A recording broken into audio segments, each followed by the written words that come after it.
أعوذ بالله من الشيطان الرجيم. بسم الله الرحمن الرحيم. إن الذين آمنوا والذين هادوا والنصارى والصابئين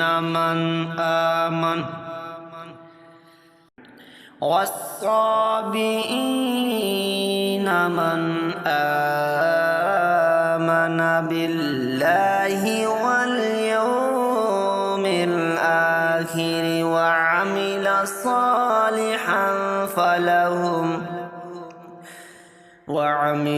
صالحا فلهم أجرهم عند ربهم ولا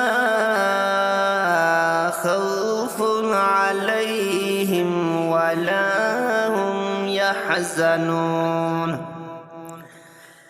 وإذ أخذنا ميثاقكم ورفعنا فوقكم الطور خذوا ما آتيناكم بقوة واذكروا ما فيه لعلكم تتقون.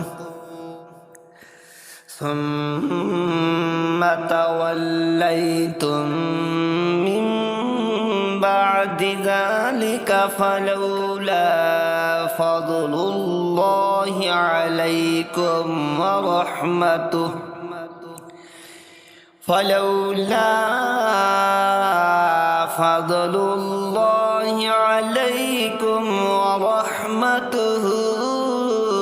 لكنتم من الخاسرين.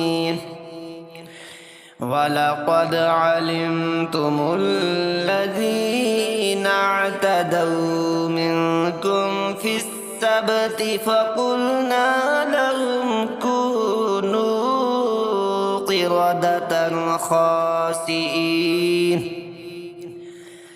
فجعلناها نكالا لما بين يديها وما خلفها وموعظة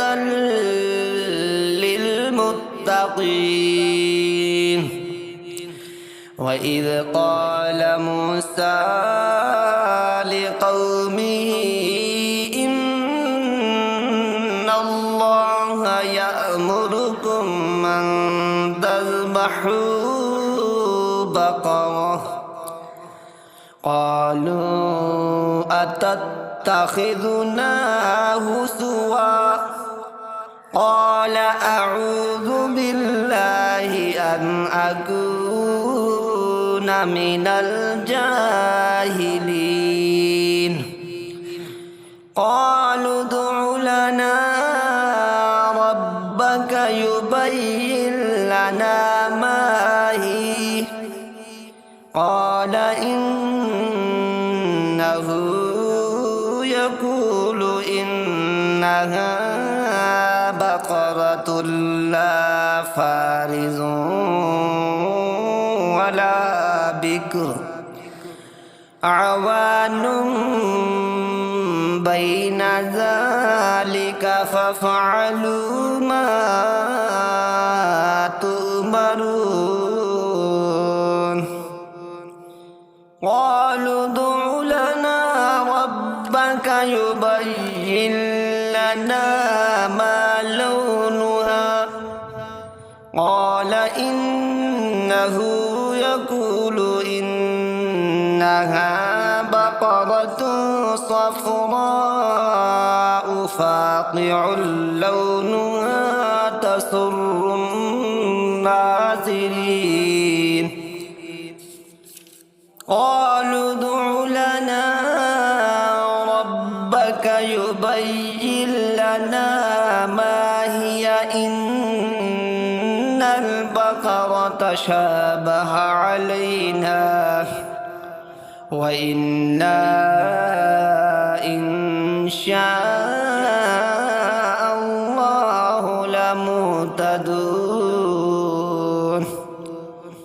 قال إنه يقول إنها بقرة لا ذلول تثير الأرض ولا تسقي الحرث